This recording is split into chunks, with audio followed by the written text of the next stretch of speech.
some interesting stories. For example, Breaking Israel News just came out today with a very interesting article. Sanhedrin asked Putin and Trump to build the third temple in Jerusalem.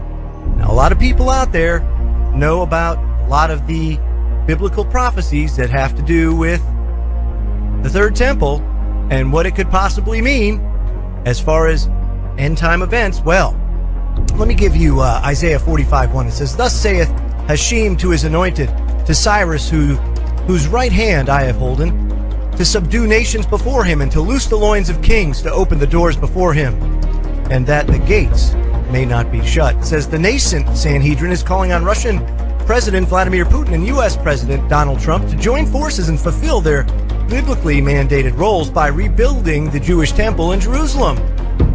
Rabbi Hillel Weiss, spokesman for the Sanhedrin, contacted Breaking Israel News to announce that the election of Trump, who has promised to recognize Jerusalem as the capital of Israel, coupled with Putin expressed the desire for the temple to be rebuilt, prompted the Jewish court to send a letter offering the two the opportunity to act as modern-day Cyrus figures, non-Jewish kings who recognized the importance of Israel and the temple. Let me stop there.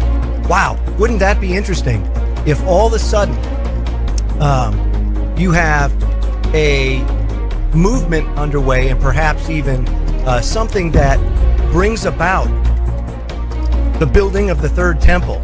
The war in Syria, nuclear proliferation and trade have topped talks between Russia and Israel during a three-day tour to the Middle East by Prime Minister Dmitry Medvedev. On Friday, the Russian premier visited the Yad Vashem Holocaust Museum in Jerusalem before heading to Jericho for talks with Palestinian President Mahmoud Abbas. Insisting Moscow supported peace in the region, Medvedev said our countries, Russia and the Palestinian state, are engaged in friendly and advanced relations. Our country stands for the implementation of the legal rights of the Palestinian people. The election of Donald Trump in the US, however, has raised doubts over how Washington will approach the Israeli-Palestinian conflict. President Abbas urged Trump to pursue peace, saying what we ask from him is that the United States continues to push for a two-state solution, an Israeli state and a Palestinian state living together in peace and stability. Will there or will there not be a physical temple built? It's time to put that to rest. What does the Bible say? "And there was given me a reed like unto a rod, and the angel stood, saying, Rise and measure the temple of God, and the altar, and them that worship therein. But the court which is without the temple leave out, and measure it not. For it is given unto the Gentiles, and the holy city shall be tread under foot 42 months.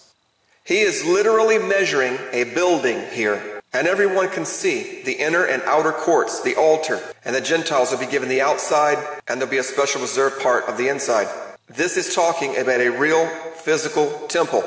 Here's a prophecy of the coming Antichrist. "Let no man deceive you by any means, for that day, the day of the Lord, shall not come except there come a falling away first, an apostasy of the church. And that man of sin must be revealed first, the son of perdition." What does he do? "Who opposes and exalts himself above all that is called God, or that is worshipped, so that he as God, sitting in the temple of God, showing himself that he is God."